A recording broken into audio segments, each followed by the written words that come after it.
Turakuramukije kandi tuguhaye ikaze aho waba uherereye hose, wowe mukunzi w'isengesho ribohora official. Tubana hano mu mwanya mwiza w'ijambo ry'Imana, tuguhaye ikaze. Karibu mu mwanya mwiza wo gusenga ndetse no kumva ijambo ry'Imana. Imana iguhe umugisha, cyane cyane wowe wakoze subscribe cyangwa se sabone. Uwiteka guhe umugisha. Wowe wayikoze rero, icyo usabwa ni ugukanda like, ukaba wakora share kugira ngo isengesho ribohora official ribashe kwaguka. Nawe utarayikora, icyo usabwa ni sabone gusa, nta kindi. Imana iguhe umugisha. Ngaho reka rero dufate umwanya wo gusenga, duhamagara umwuka wera abane natwe. Umwuka wera ngwino ubane natwe muri uyu mwanya mwiza w'ijambo ry'Imana. Data wa twese, Uwiteka ngwino ubane natwe. Ohereza ijambo ryawe Mwami Yesu Kristo, ohereza ijambo ritujijura, riduhumura mu izina rya Yesu Kristo. Yesu watanze isezerano yuko ntawe uzagukurikira uzigera ugendera mu mwijima na hato. Muri aka kanya mu izina rya Yesu Kristo, kura umwijima mu muntu wese uje hano ku isengesho ribohora official. Ibyo atarazi ahabwe kubimenya, ahabwe kubisobanukirwa kwa jina la Yesu Kristo, kuko waduhamagariye kwicara mu mucyo mwinshi w'itangaza. Umucyo wawe w'itangaza umurikira imitima yacu n'ubwenge bwacu n'ubugingo bwacu bwose. Kwanza Mana, kuko wavuze yuko turi umucyo w'isi, reka duhinduke umucyo, ibitekerezo by'umucyo, imyumvire y'umucyo, amarangamutima y'umucyo, ubushake bw'umucyo. Umuntu w'imbere Mwami uje hano umuhindura umucyo, nanjye umpindura umucyo. Ngaho ganira natwe muri uwo mucyo, duhishurirwe byinshi kandi tumenye byinshi, kandi imbaraga zawe zururukire muri twe. Mwisengesho turi busenga uyu munsi, urikoreremo ibitangaza, urikoreremo imirimo ihambaye mu izina rya Yesu Kristo risumba amazina yose. Amen, amen, amen. Tumaze iminsi tuganira ku bujura bw'umwuka, kuko mubizi neza Yohana 10:10 havuga ngo umujura ntagenzwa n'ikindi keretse kwiba, kwica no kurimbura.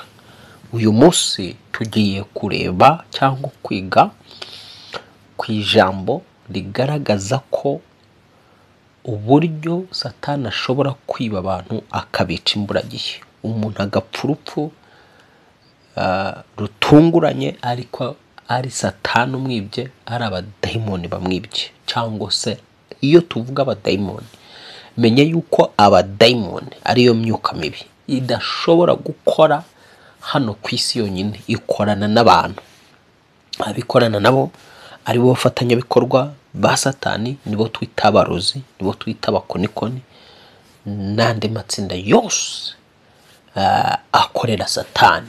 So ni ukuvuga ngo rero tugiye guhishura uburyo umuntu ashobora gupfa yibwe, agatwarwa n'imbaraga z'abadayimoni, akibwa, akavutswa, akabuzwa imyaka yo kurama kwe.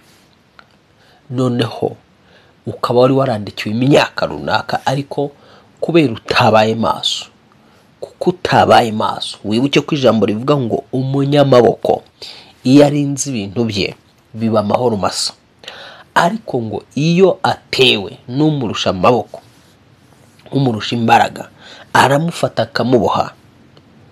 Yamara kumuboha ngo akamunyaga ibyo yari afite byose, akabigaba. Satani niwe wa mbere w'umunyazi, unyaga, n'umuriganya ukomeye, unyaga abantu, imigisha y'abantu, ubuzima bw'abantu, imibereho y'abantu.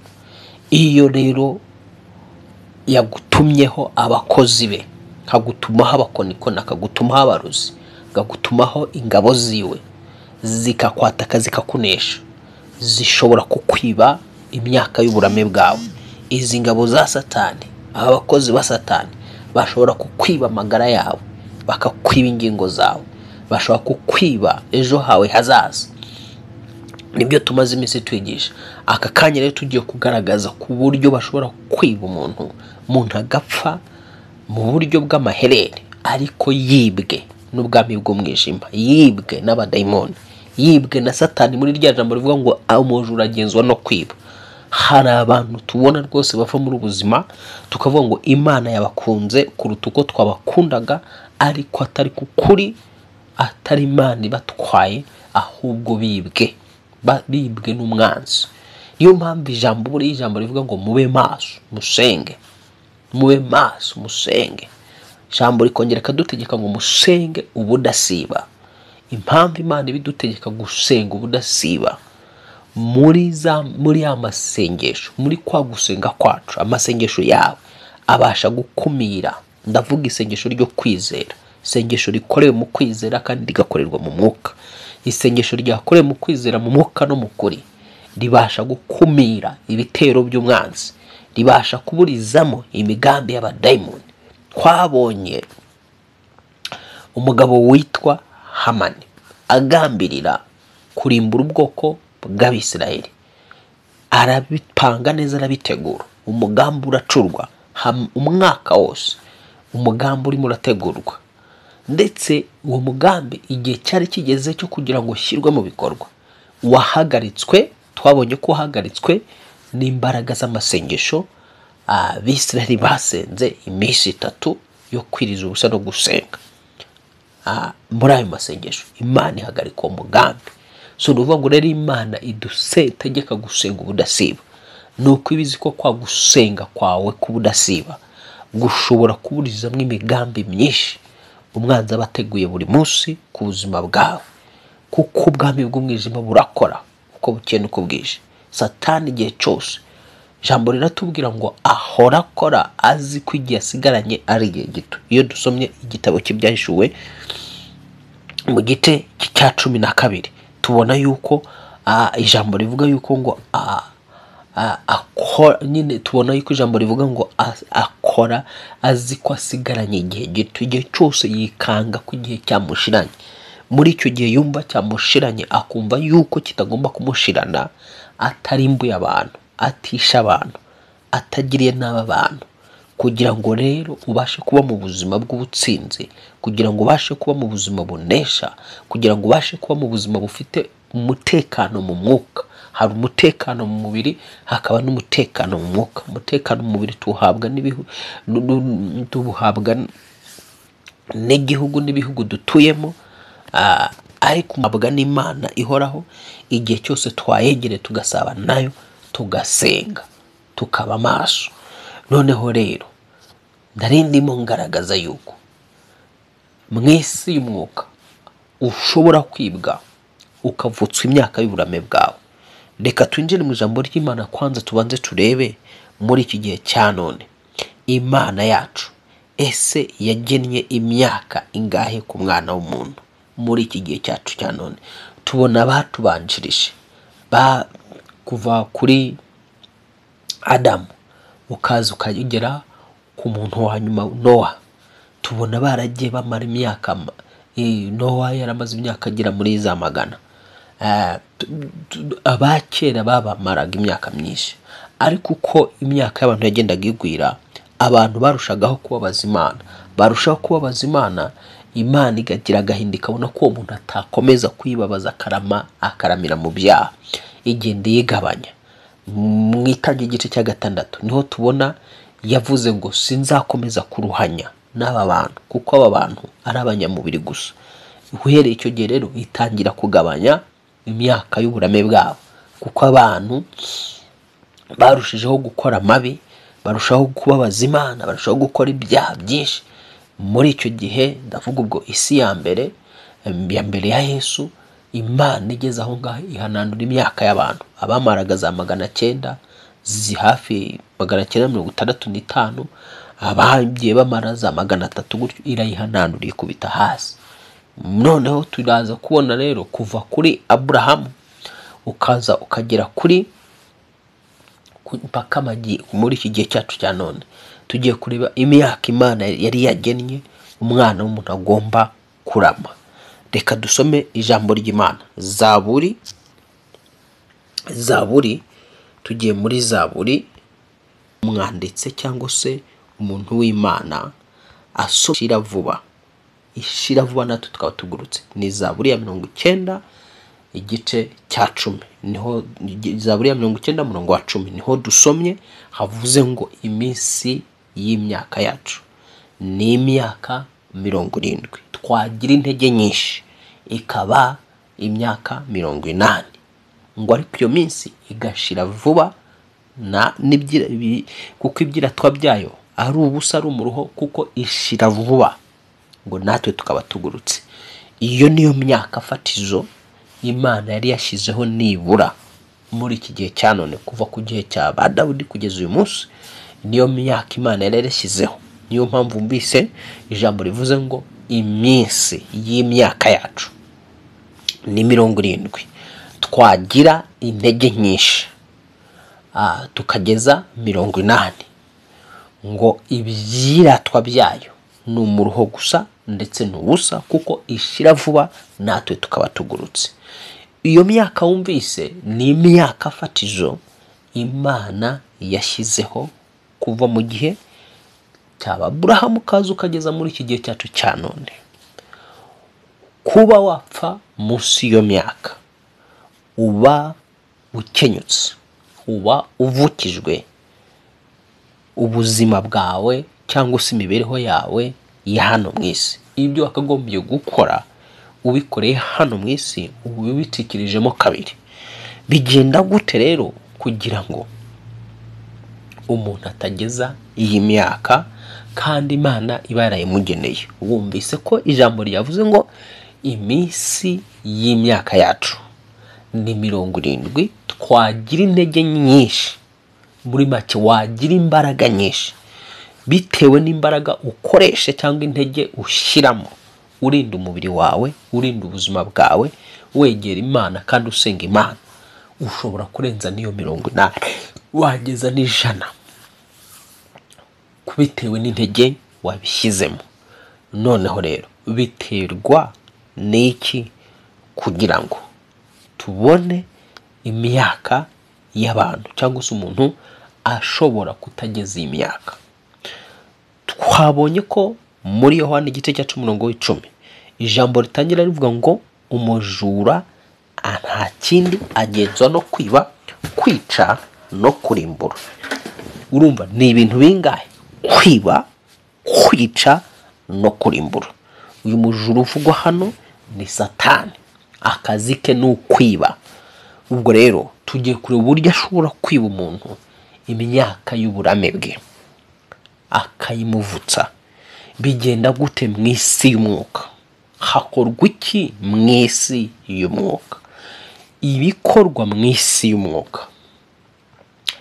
umwana w'umuntu mugenzi wawe ashobora kukwishyiramo akakwanga. Hari uburyo bubiri. Mu isi y'umwuka nta kintu kibaho kitateguwe. Ibyo ubona byose biba hano mu isi, menya ko bituruka mu isi y'umwuka. Ibyo ubona biba byabaye, yani matokeo unayoyaona hapa duniani, ibintu bigenda bibaho hano mu isi biba byateguwe mu isi y'umwuka, bitangirira mu isi y'umwuka. Ibyago tubona, makuba tubona, indwara tubona zizamuka, ibigeragezo n'ibindi bibazo byose byisuka ku gihugu, bikisuka ku miryango, bikisuka ku muntu ku giti cye, bigasukwa ku isi, bituruka mu isi y'umwuka. Iyo tuvuga mu isi y'umwuka, ni isi tuwemo n'ibiremwa by'umwuka. None ibyo biremwa by'umwuka bikaba bifite ubushobozi n'ububasha n'imbaraga byo kuba byakora ibya bafite umubiri batabasha gukora. None rero sasa iyo si y'umwuka niyitegeka, cyangwa ibyo biremwa by'umwuka nibyo bitegeka ibiremwa bifite umubiri, cyangwa se nibyo bitegeka abana b'abantu bafite umubiri. Nta kintu ushobora gukora ubwawe ku giti cyawe utagikoreshejwe n'umwuka runaka.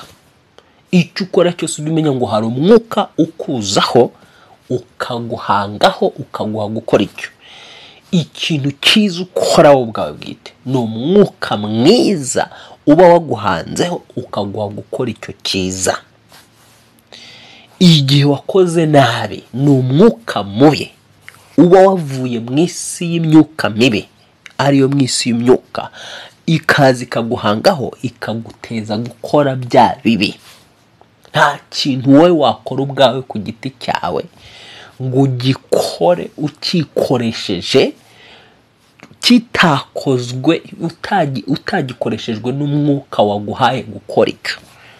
Noneho rero sasa umwicanyi kugira ngo yice haba hari umwuka umwinjiramo, aricyo kiremwa cy'umwuka kimwinjiramo kikamubashisha kwica, kikamukoresha icyo gikorwa cyo kwica. Umugizi wa nabi kugira ngo agire nabi haba hari umwuka wavuye muri yo si y'imyuka mibi, ariyo si y'umwijima, ukaza ukinjira wa muntu ukamuha kugira nabi. Noneho hano mu isi bifite imibiri rero, umuntu ashobora kukwanga mugenzi wawe, umuryango ashobora kugirira ishyari, ashobora kugirira ibintu nk'ibyo.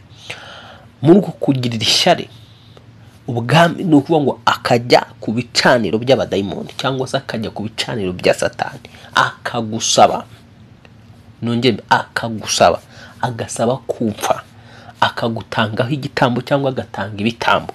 Reka urugero rwa hafi tubona umugabo Hamani mu gitabo cya Esiteri ajya ku mwami, ariko yabanje amara umwaka wose ari kuraguza, ari gute akuraguza n'ubwo ngo yashakaga amakuru mu isi y'umwuka y'uburyo yafata bariya Bayahudi akabafatisha, yamara kubafatisha ariko agafatisha n'umwami kugira ngo najya gusaba umwami ko amuha itegeko cyangwa se yemerera ko Abayahudi bicwa, umwami nawe azabashe kubyakira no kubyemera.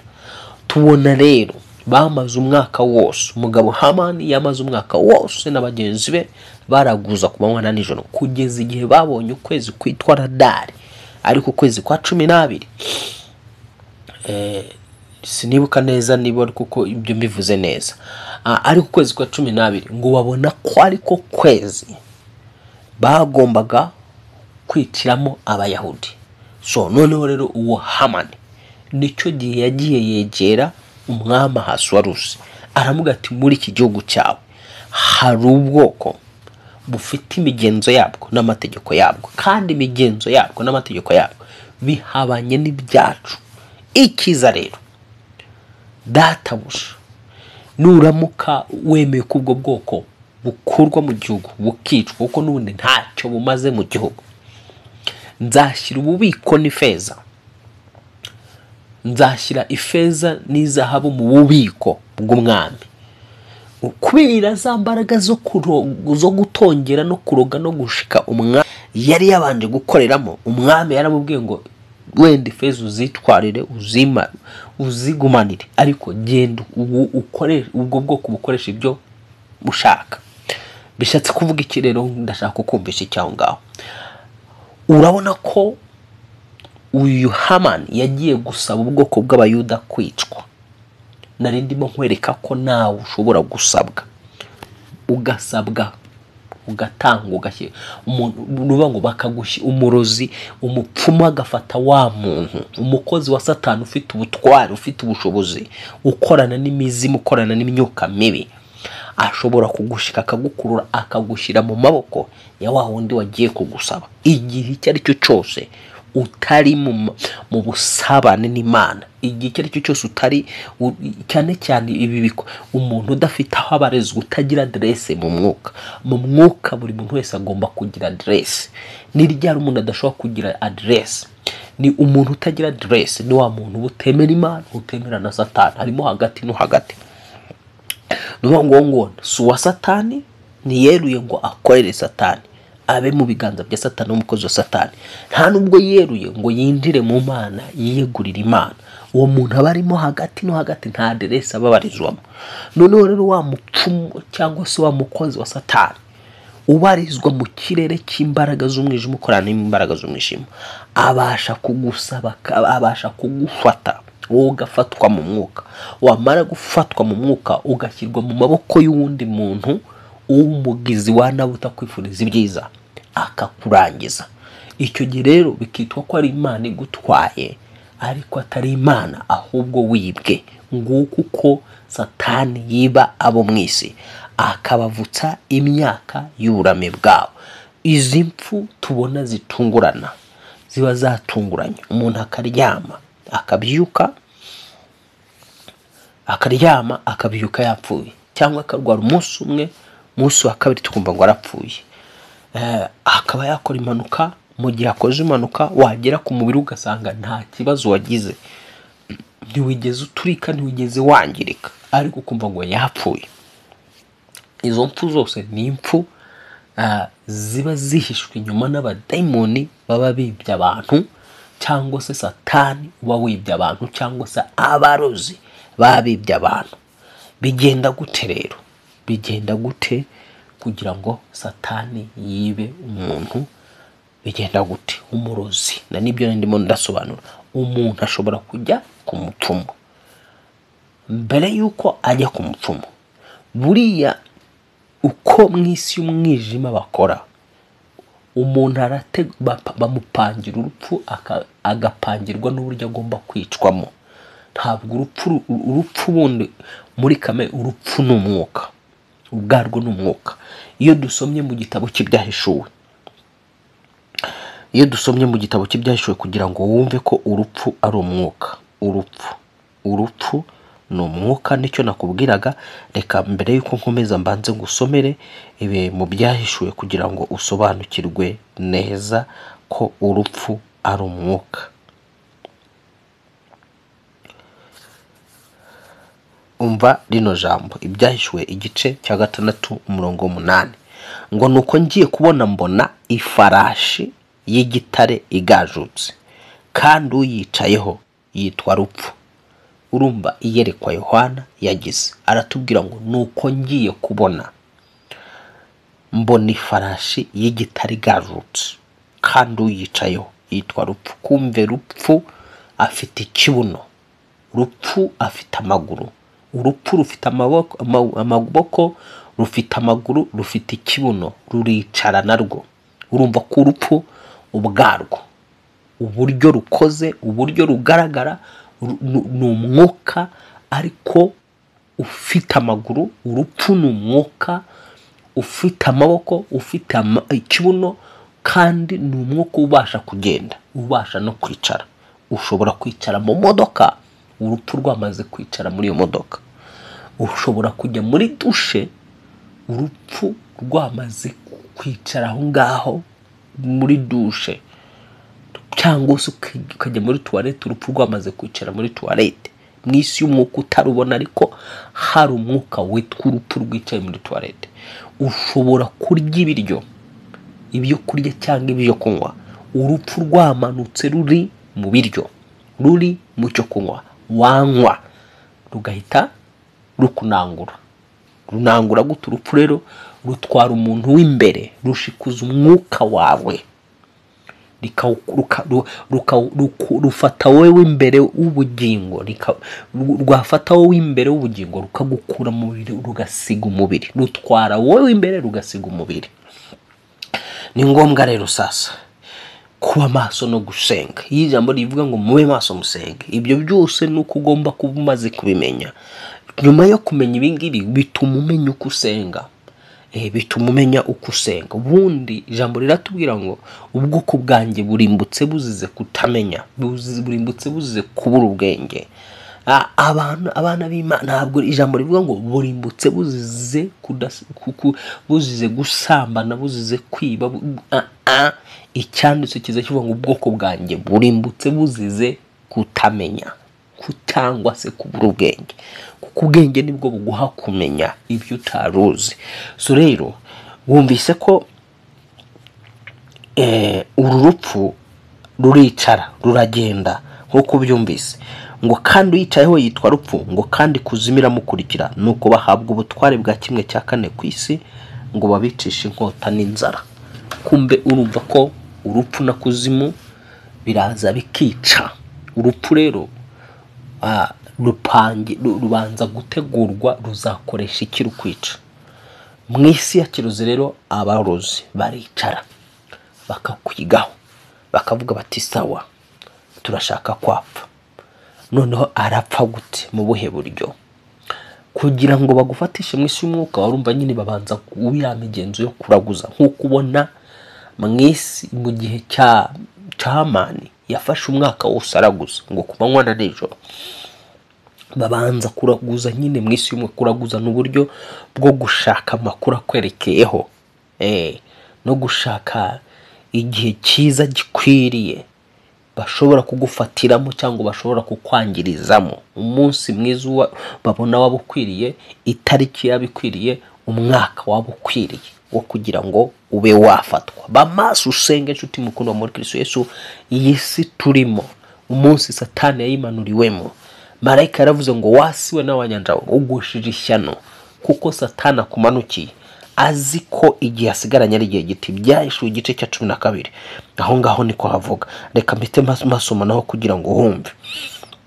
Ntabwo ugomba gukina muri iyi si, ugomba kuba maso mu izina rya Yesu. Umva ukuntu ijambo rivuga aha ngaha. Umva ukuntu ijambo rivuga.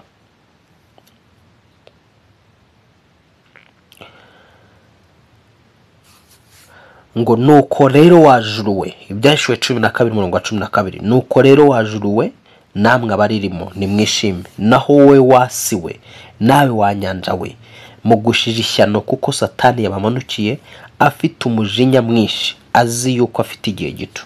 Urumva ko Satani yajuguwe mu isi, marayika ni wavuze ngo wasiwe nawe wanyanja mugushije ishyano, kuko Satani amanukiye afite umujinya mwinshi, kuko azi ko igihe asigaranye ari igihe gito. Nuko ngo Satani mu mujinya mwinshi, nuko nguko akora asigaranye igihe gito. Arashaka kwisasira ubugingo bwa benshi, arashaka kwica ubugingo bwa benshi. So nuvuga ngo rero ntabwo ugomba gukina, ugomba kuba maso, ibuka bimenya. So urupfu rero, nyuma yuko abo ngabo abana bo mwijima, ndi kuvuga wowe uri kunyumva, igihe wapangiwe uri guhigwa, baricara bagakurura amakuru yawe, bakinjira mu isi y'umwuka, bakareba inkomoko zaho uturuka mu muryango, bakareba niba mu muryango iwanyu niba impfu ziharangwa, ese haba impfu z'akarago. Bamara kubona ko mu muryango w'iwanyu hakunze kuba urupfu rw'akarago, ubwo wowe nyine nta kindi, baratangira guprepara ibitero by'uburwayi bizakurwaza, noneho sasa uburwayi bukagutwara. Simvuze ko abapfa bose barwaye ari Satani ubibye. Yego, Imana ari igihe byemera urwo rupfu rukaba icyambu kikwambutsa dukujyana mu ijuru. Ariko nibura ibyo twavugaga ni ukumekinga shuwa ko upfuye imyaka yawe uyimazeyo. Nicyo dushaka kugaragaza, kuva muri ubu buzima ariko imyaka yawe uyimazeyo udakenyutse. Ubwo rero turimo turagaragaza kuri kote yo gukenyuka, umuntu uburyo ashobora kwibwa imyaka ye ntayimare, agomba kumara hano mu isi. Bigenda gute rero? Ubwo urumva bagakwega amakuru mu muryango wanyu, bakareba, bakashishoza, bakareba haba urupfu, ni izihe mpfu zituruka ziba muri uyu muryango waho uyu muntu yavutse.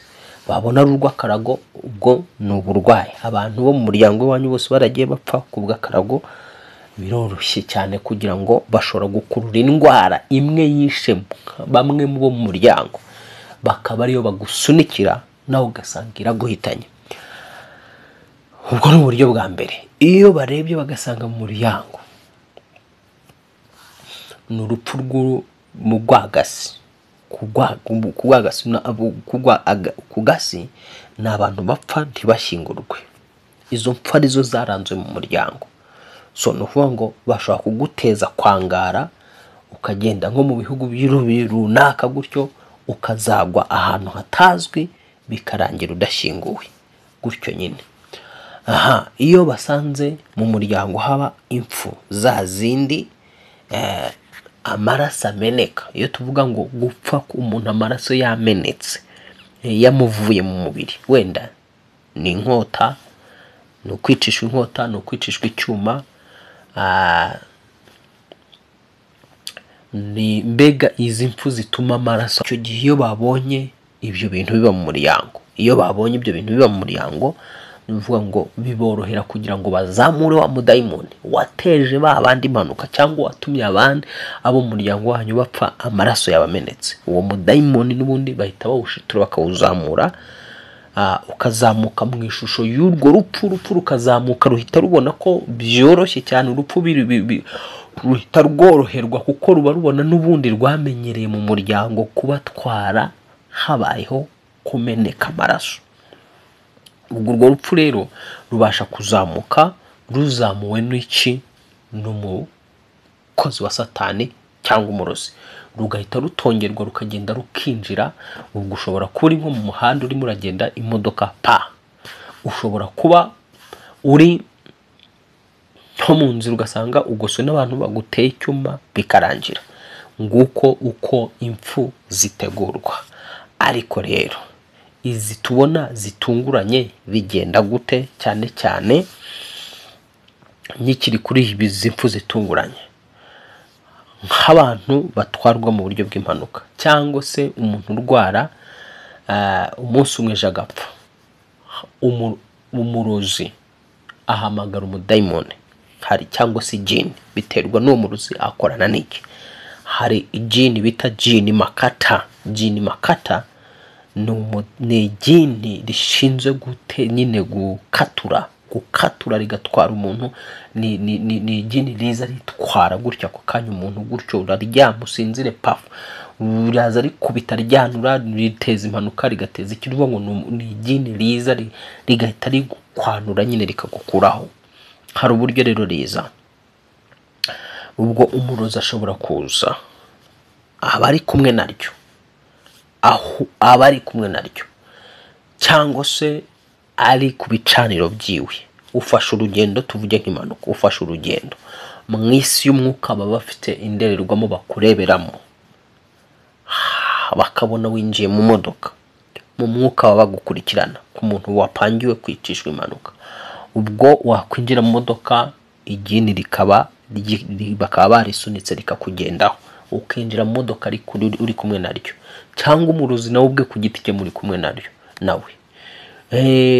rero mu gihe hari imodoka iri kugenda winjiye mu modoka, ubwo mu modoka nuba mu isi y'umwuka bashobora guteza impanuka imodoka yose hahiga umuntu umwe ari ushakishwa, abandi bakabigenderamo, hakaba n'abandi bapfa muri iyo mpanuka ariko hashakishwaga umuntu umwe. noneho rero wa muntu igihe impanuka ikozwe, wa wundi yani warengwaga, wari target, wari uri mu bipimo, igihe ibikozwe hari uburyo ubu ngubu ngiye gusobanuramo. uwo muntu hari igihe bigaragara nk'umuntu ko yapfuye ariko mu by'ukuri atapfuye. bakoze iki? hari tekinike mu isi ya kirozi bakora. bashobora gufata wa muntu, hari ayandi magini cyangwa ibindi biremwa by'umwuka bishinzwe kwambara umwana w'umuntu. hari igini ryitwa sagatanasi, iryo rishobora kukwambara, hanyuma umurozi ararihamagara rikakwambara agahita gutwara wese. yamara kugutwara wese bashobora gufata ikintu cy'igipupe kigatongerwa kigahinduka nkawe. kuko abaza kureba bakabona umubiri wawe ariko si umubiri wawe nyirizina, ni kibiri kiri bandiya, wowe n'umubiri wawe bamaze kugutwara. igihe cyo gushyingura kikazagera, bagashyingura bitwa ngo bashyinguye wowe ariko bashyinguye umubiri uri pirate. ubwo wowe nyirizina n'umubiri wawe umurozi ashobora kukujyana akabana nawe muri parafo, mu kabati cyangwa mu myobo, ahantu ari hose akazajya gukoresha igihe cyose ashakiye.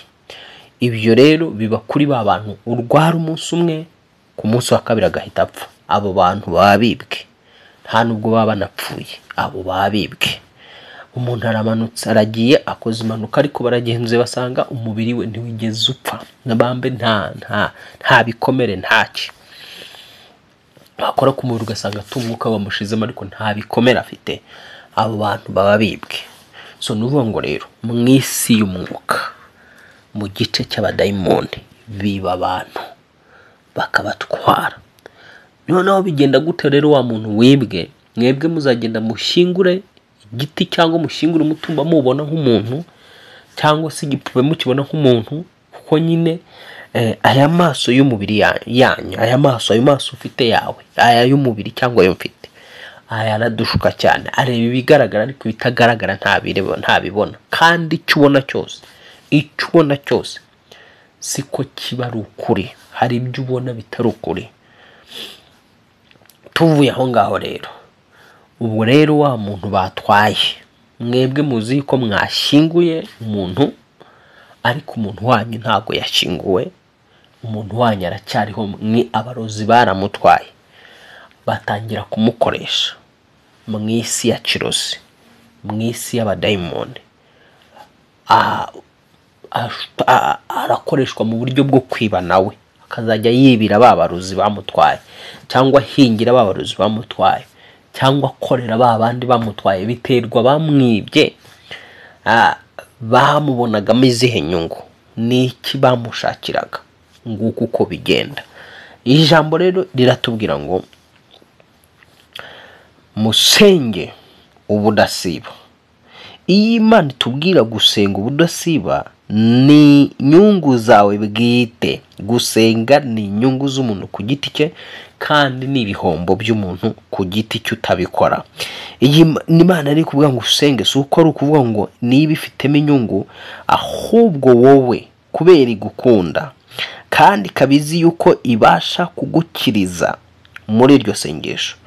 Mu isengesho ariho honyine ibasha kugutabarira, ikagukingira, ikagusaba gusenga ubudasiba. Abatesalonike ba mbere igice cya 5 umurongo wa 17 aba ngo musenge ubudasiba. Niko ijambo rivuga, musenge ubudasiba. So nukuvuga ngo rero mu isengesho, nkuko twabonye ko mu isengesho ry'abayuda ryahagaritse imbaraga z'urupfu, rikuraho urupfu. Tubona ko muri Ezekiyeli igice cyaho cya 37 niba nibutse neza, cyangwa se 8 hagati aho, tubona umugaragu w'Imana Hezekiya yongererwa iminsi yo kurama biciye mu gusenga. Gusenga kwa Hezekiya kwatumye yongererwa imyaka yo kurama kwe. Ashatse kuvuga ngo rero igihe cyose wowe udasenga, ubayeho mu isi tu nk'uwibereyeho gutyo gusa, utazi iyi si urimo iyo ariyo, n'ibiyikorerwamo, aho bituruka n'aho bikomoka, n'ibiberamo aho bikomoka n'aho bituruka, Satani ashobora kukwiba rwose. Kandi yibye benshi, atwaye benshi cyane, kandi abatwariye imburagihe kubwo kutamenya, cyangwa se kubw'uburangare. Imana y'amahoro igutabare. Imana y'amahoro ikugirire neza. Imana y'amahoro ikurengere. Imana y'amahoro ikurwanirire mu izina rya Yesu Kristo.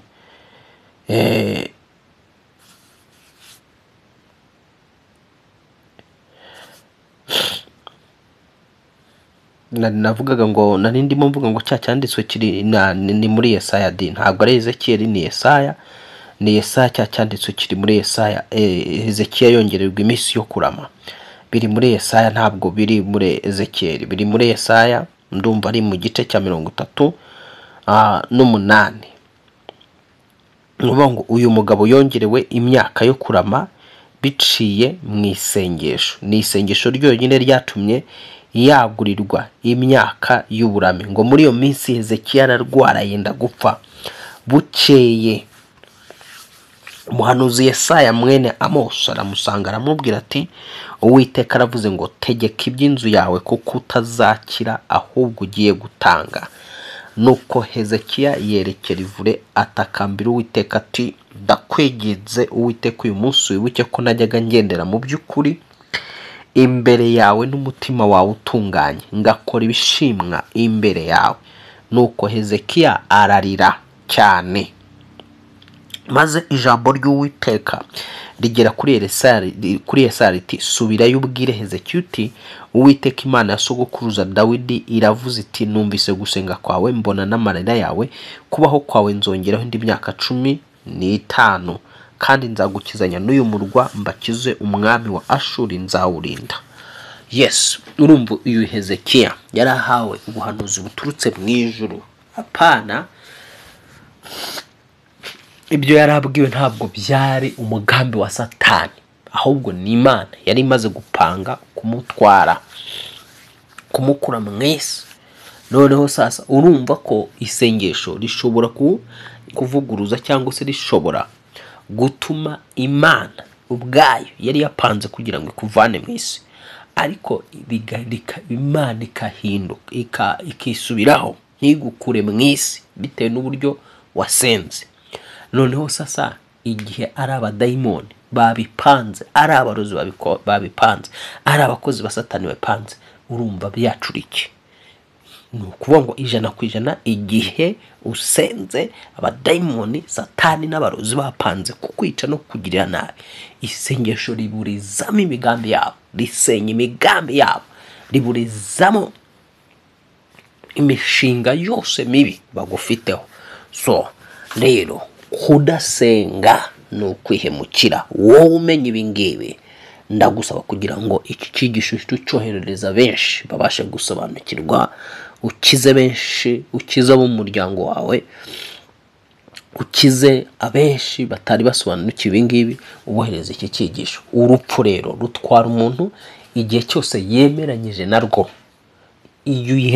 Iyo abyakira akemera kuraga, akavuga ati sawa nta kundi ndarwaye, ni Imana imbwiye ko ngiye gupfa, akabyakira, rwari kumutwara. Ariko yararize yumva gikeneye kubaho, atakambira Uwiteka, Imana imwongerera imyaka 15.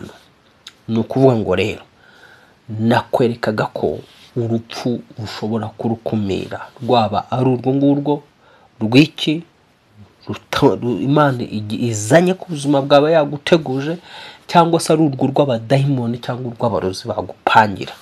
Ni ukuvuga ngo rero umasobanukiye ko abantu bashobora kwibwa, ba maso utazibwa, bera maso umuryango wawe, bera maso inshuti zawe. Iki cyigisho gihereza abantu benshi bashoboka. Imana amahoro ikugirire neza. Reka dusoze dusenga mu izina rya Yesu. Data, mu izina Yesu Kristo risumba amazina yose, tubonye ko umwanzi agenzwa no kwiba no kwica no kurimbura, kandi tubonye yuko hari abo atwara akabakura muri uyu mubiri imburagihe, Uwiteka utabigizemo uruhare. Turasenze mu izina rya Yesu Kristo, uwaba wese yarari hano ku isengesho ribuhora yamaze gupangirwa ubwami bw'umwijima bwamuteguriye urupfu rutunguranye, turarufunga mu izina rya Yesu Kristo, umwana w'Imana nzima. Uza ku isengesho ribuhora official, nta numwe Satani aziba, nta numwe abarozi baziba, katika jina la Yesu Kristo Nazareti, umwana w'Imana nzima. Imishinga nyamukuru Satani yari yarateguye n'abakozi be yo kugira abo biba bumva isengesho ribuhora official, cyangwa twebwe mu izina rya Yesu Kristo, umwana w'Imana nzima, dufunze imiryango abajura bacamo, dufunze twishe n'ibyanzu umwanzi yacamo ashaka kwiba umwe muri twebwe. mu izina rya Yesu Kristo duhamagaye uburinzi bukomeye bw'abamarayika bashinzwe kurinda imibiri yacu n'ubugingo bwacu mu isi y'umwuka. amasaha nkaya, manura marayika wawe w'inkota, manura marayika wawe w'umuriro, manura marayika wawe ukorera mu nkuba, akubita atababarira buri muruzi wese, buri mwana wese wo mu mwijima, buri ngabo zose za Satani zagenza umwe wo muri twebwe zishaka kumwiba. mu izina rya Yesu Kristo, umwana w'Imana nzima, handitswe yuko tutazapfa ahubwo tuzarama, kugira ngo twamaze imirimo Uwiteka Imana yakoze. Uyu wanyumvaga ntazapfa ahubwo azarama, kugira ngo yamamaze imirimo Uwiteka Imana yakoze. Urakoze mwami kumva gusenga, tuguhaye amashimwe, tuguhaye icyubahiro, kuko wumva amasengesho yacu. Ni mu izina rya Yesu Kristo wambwa agapfa kazuka. Amen, amen, amen.